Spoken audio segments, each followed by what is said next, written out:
In a restaurant across from the family court, we took a seat.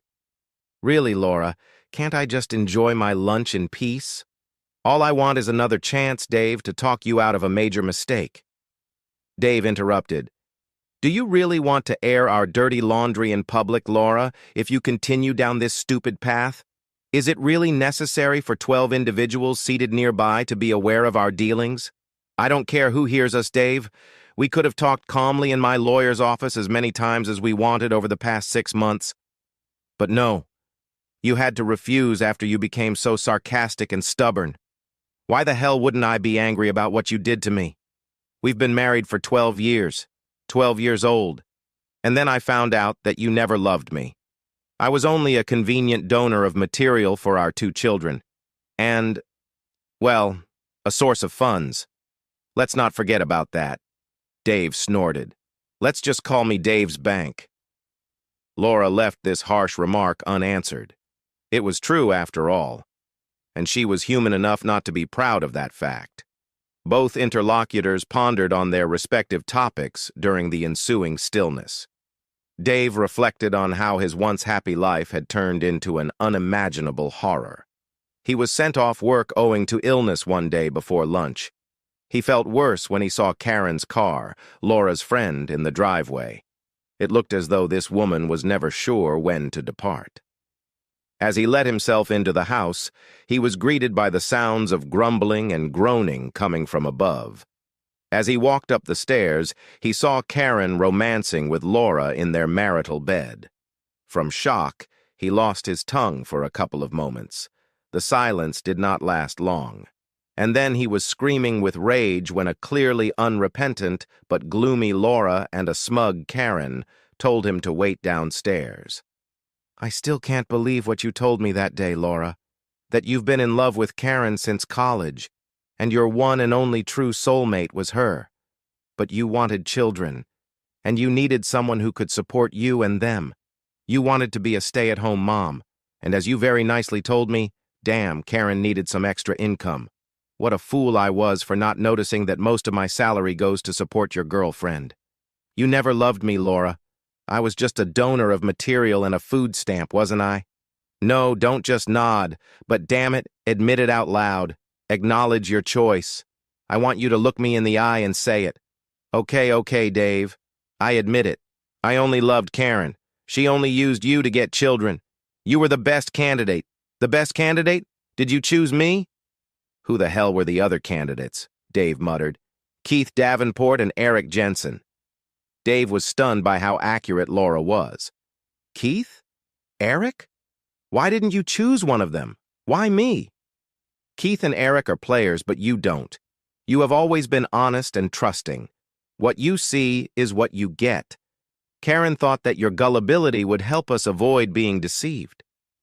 Well, she was right about that, Dave muttered sourly. Meet Dave, the dream of a swindler, or in your case, a swindler. Yes, it is. Look, I'm not particularly proud of what we did, but you have to remember that the world was a different place when we got married. Women living together and having children was still frowned upon. Dave raised an eyebrow, his expression turning sarcastic. Okay. I admit it. It's not just about society and the desire to have children. I was hoping for a way of life that you could provide me, something Karen and I could never afford. Laura shamefully lowered her eyes. Dave threw up his head in defiance. Karen have a key to our home, then? Indeed. And how frequently did she enter our bed and have sexual relations with you? To be honest, Dave, not very frequently. I visited her residence most of the time. And had sex? Laura sighed. No. Made love, Dave. In an apartment that I, unknowingly, paid for. Yes, Dave. Laura lowered her eyes. Confronting all her actions like this was very awkward. At heart, she had always considered herself a decent person, trapped in her behavior by a society that did not know what minorities like her and Karen were subjected to on a daily basis. So you never really loved me, Laura? Even at the very beginning? No, sorry, Dave. I love Karen. I like you, Dave. and I respect you completely. But I'm sorry. I can never love you. Something in the expression of Dave's jaw, the cold fury in his eyes, made her twist the knife just a little more. I wanted to vomit. I probably deserve an Oscar for my role, but after a couple of years, it stopped mattering. Our whole damn life is just a scam organized by you and your mulatto girlfriend. Dave allowed himself to enjoy the flash of anger in Laura's eyes when he used the derogatory term. If this is respect, then I wouldn't want to see what disrespect looks like. Despite her anger, Laura did not look at Dave, but this did not stop him, and he continued. You really are something special, aren't you, Laura? This was the final insult for Laura. Yes, she felt damn guilty, but the anger that had been simmering during their conversation flared up again and washed over her like a tidal wave. Just shut up, Dave. The trial is in less than 15 minutes, and I want to get a point across that thick skull of yours before we have to go back. Dave threw his hands up in surrender, forgetting about his lunch. What do you want, Laura? I want us to get back to normal, Dave. Normal. Like if I went back into the house and turned a blind eye to you getting intimate with Karen. And it's normal. Pretend to our sons that we have an ordinary marriage like their friends' parents. Well, no, Dave. Now that you know we can stop pretending that I like straight, you can move into the spare room, and Karen can move in with us. Not a damn thing like that, Laura. What kind of weakling do you take me for? Someone who has no choice, Dave. Laura smiled. It wasn't pretty. You have exactly two options. Live a normal life. Almost normal. Live with your children. I will be banned, but everything else will be exactly the same as before. Or walk across the street to the courthouse. Make an idiot of yourself and see how it all ends. Laura didn't wait for Dave's answer. We got Judge Reynolds out, damn it.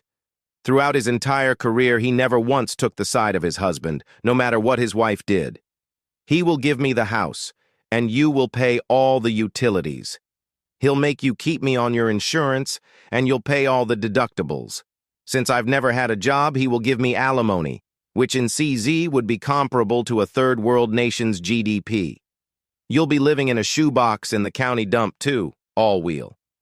I wish you were wealthy enough to buy macaroni and cheese. Laura's face was flushed with rage by now. Dave stooped down at the table, pretending to lose. Looking at her watch, Laura decided to play her trump card. And what about your boys, Dave? Your precious sons? You will be allowed to see them one weekend a month, or as the court decides. But you know what, Dave? It is on this weekend that they will be sick, or playing football, or will be unavailable for any of 1,000 other reasons that I will try to come up with. Laura paused and took a few breathless breaths before continuing. And all this time I'll be making love to Karen in your bed. And you won't even be able to afford a date. Come on, Dave. Be reasonable. I have a lawyer in court for $3,000 a day and you represent yourself. Why completely ruin your life? Why? If we can go back to what it was, nothing much will change. Dave looked up, his eyes sparkling. Nothing except that I will live with a complete lack of pride. I won't be able to look my sons in the eye. He stopped and shook his head. Tell me, Laura, you reminded me that you never worked. Even when the boys were old enough to go to school and I asked you to look for a job and help pay the bills, you never did. Was that your plan all along? Put yourself in a good position in case I ever discover your sneaky little secret and you need the leverage that non-working spouses get in a divorce. Yes, Karen suggested it. Besides, we could see each other during the day. Oh, and the penny has dropped, so that's why she only worked as a waitress in the evening so she could spend all day, every day with you. I worked hard to provide for the family and pay the difference for her apartment, which she couldn't afford with minimum wage and tips.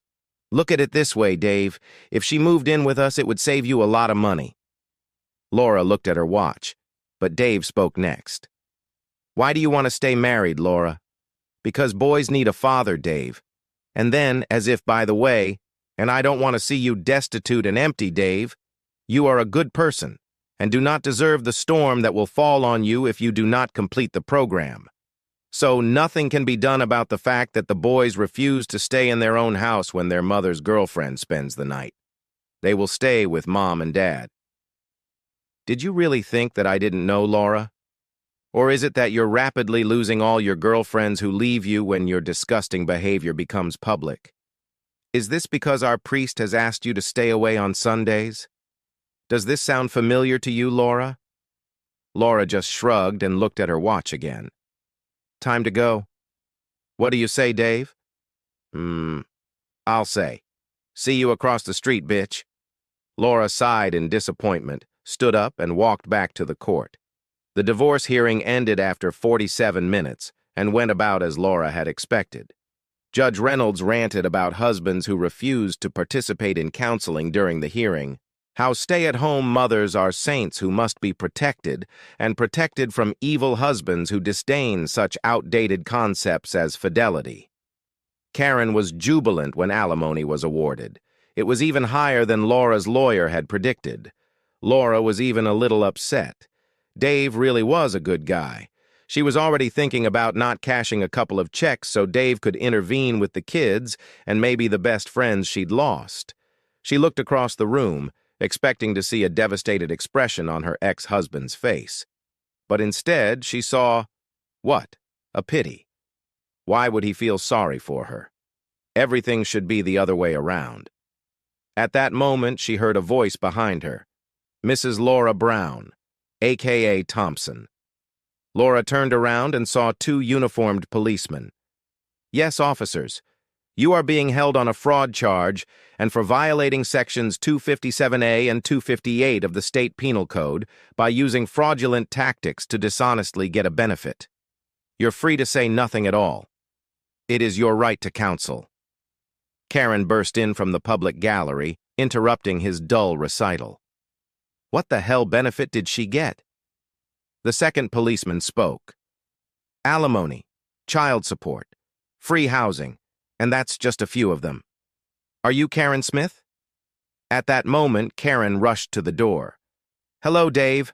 I feel like you should know me, and I'm sure I know some of you. The memory of Judge Usher, alerted by shouts from the police, capturing Karen as she ran through the courtroom door, still makes me smile. The fact that she slammed her head into the heavy oak wall as his arms wrapped around her ankles was just a bonus.